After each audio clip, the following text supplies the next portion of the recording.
Suite de Misten Labs. Je ne sais pas pourquoi, j'adore le prononcer. Aujourd'hui, je vais faire plus que le prononcer. Je vais vous donner l'opportunité de participer à leur DevNet. Vous êtes prêts? C'est parti. Avant tout, bonjour tout le monde. Je vais d'abord tout de même vous présenter très rapidement le projet.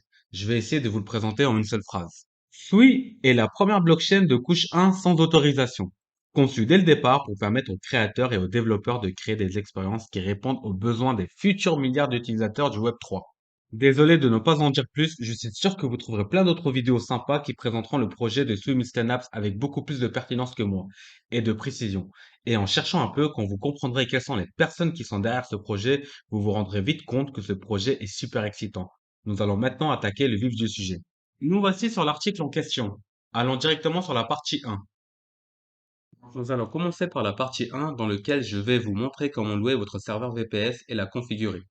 Pour cette démonstration, j'ai choisi de louer un VPS sur Contabo car je pense qu'en rapport qualité-prix, ils sont très intéressants. Je vous invite à cliquer sur ce lien. Pour information, ceci est un lien d'affiliation. Vous n'êtes bien sûr pas obligé de passer par ce lien ou vous pouvez très bien passer par un autre fournisseur comme OVH Cloud. Je tenais à rajouter l'avantage à passer par mon lien d'affiliation. Vous économisez 5 dollars sur votre première facture. Pour cela, c'est très simple. Après avoir pris votre VPS, vous avez seulement à remplir ce formulaire et vous serez remboursé max dans les 48 heures. J'ai même écrit un article sur ce sujet. N'hésitez pas à le consulter. Donc, cliquez ici pour tomber directement au bon endroit. Donc, personnellement, j'ai opté pour ce serveur. Vous pouvez toujours essayer de demander sur le Discord la configuration requise pour le VPS afin de s'assurer que vous avez bien pris le VPS le moins cher possible, avec une configuration plus juste. Mais en tout cas, avec celui-ci, je n'ai pas rencontré de problème à faire tourner mon note. Donc, je clique. Donc, ici, vous sélectionnez un mois qui correspond à la durée de votre location. La région, vous restez sur Europe. Le type de stockage, je vous conseillerais 400 Go. L'image Ubuntu 20.04, c'est super. Le nom d'utilisateur root, ça ne devrait pas changer. Par contre, vous générez un nouveau mot de passe.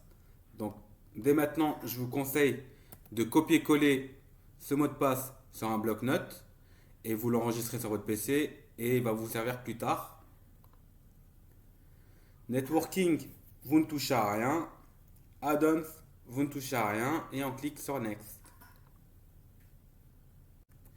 Si vous êtes déjà client chez Contabo, je vous invite à cliquer ici et renseigner vos identifiants.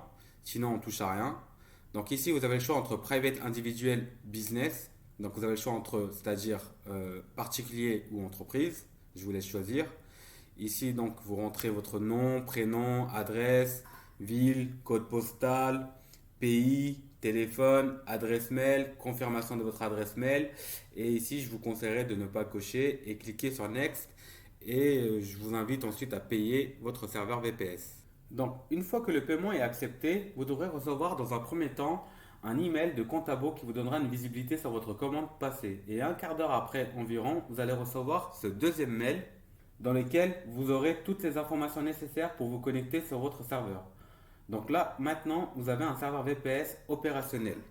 Donc nous voici sur la partie 2, dans laquelle je vais vous expliquer comment vous allez vous connecter sur votre VPS. Donc si vous utilisez un macOS, vous pouvez avoir toutes les informations ici. En gros, vous avez déjà une application sur votre macOS qui vous permet de vous connecter sur votre VPS. Si vous utilisez Windows, donc je vous invite à aller télécharger Putty. Vous avez juste à cliquer sur ce lien et il télécharge directement le point .exe. Donc, une fois que le point .exe est téléchargé, vous pouvez procéder à l'installation en double-cliquant dessus et suivre les indications. Vous allez voir, c'est très intuitif et simple. Donc, maintenant, vous avez Putty qui est installé sur votre PC et vous aurez normalement une icône Putty sur votre bureau. Donc, connectons sur votre VPS. Je vais vous le montrer en live. On double-clique sur Putty. Ici, on colle l'adresse IP. Vous voilà sur votre serveur VPS, il vous demande le nom d'utilisateur, donc on met root. Donc ici, il vous demande le mot de passe, donc c'est le mot de passe que vous aviez enregistré dans le bloc-notes. On fait un clic droit, même si le mot de passe ne s'affiche pas, ne vous inquiétez pas, il l'a bien pris en compte, et vous cliquez sur Entrée. Vous voilà connecté sur votre serveur VPS. Nous sommes maintenant dans la partie 3, préparation. Donc, prenez cette commande de bout en bout, CTRL-C, clic droit, entrée.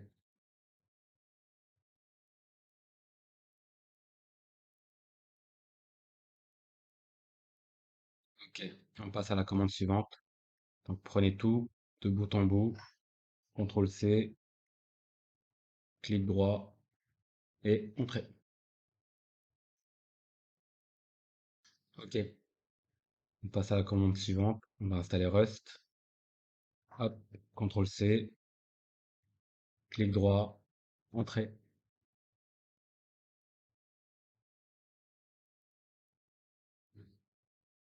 OK. On passe à la commande suivante. CTRL-C, entrée. Nous voici dans la partie 4 dans laquelle on va configurer votre node. Avant tout, je vous invite à ouvrir un compte GitHub. Une fois que vous avez ouvert votre compte GitHub, je vous invite à aller cliquer ici. Une fois ici, je vous invite à créer un fork en cliquant ici. Mais je vous invite à suivre mon article dans lequel je vous explique tout. Vu que je l'ai déjà créé, j'aurai pas la même chose.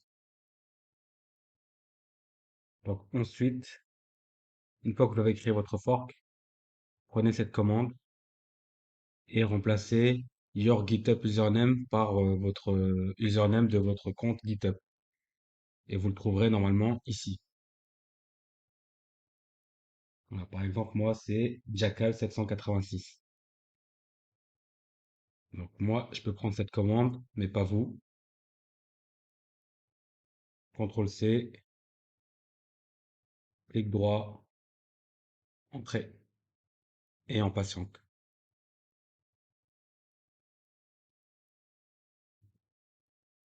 OK, maintenant je prends cette commande, clic droit, entrée. Maintenant, la commande suivante, CTRL-C, clic droit, entrée. Donc je vais synchroniser mon fork avec cette commande, clic droit. Non, je ne l'ai pas pris. Donc, CTRL-C, clic droit, OK. Là, on est bon. Donc maintenant, je sélectionne cette commande, CTRL-C, clic droit, entrée. OK.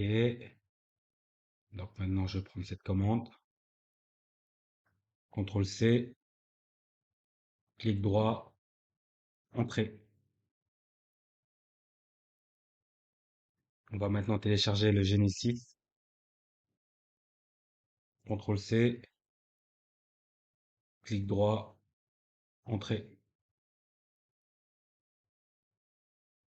Nous voici dans la partie 5 dans laquelle nous allons lancer votre node. Donc, prenez cette commande, CTRL-C, clic droit, entrée et vous patientez.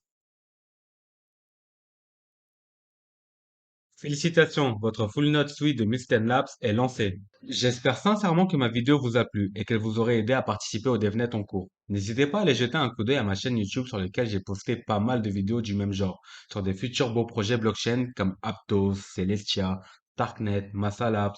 Et si vous ne comprenez toujours pas quelle est l'utilité de participer à tous ces testnets, je vous invite à aller regarder ma vidéo explicative sur les testnets que j'ai postée avant cette vidéo. Le lien est aussi disponible en description de ma vidéo dans lequel j'explique en quoi elles seront bénéfiques à moyen long terme. Regardez-y, c'est super intéressant. Et n'hésitez pas à rejoindre mon Telegram si vous avez des questions ou des bons plans à partager. Je suis toujours preneur. Et bien sûr, n'oubliez pas mon Medium, car vous l'aurez compris, je commence d'abord par publier l'article avant d'enregistrer la vidéo. Donc si vous voulez être early, vous savez ce qu'il vous reste à faire. Je vous remercie de m'avoir écouté. Au revoir et à très bientôt.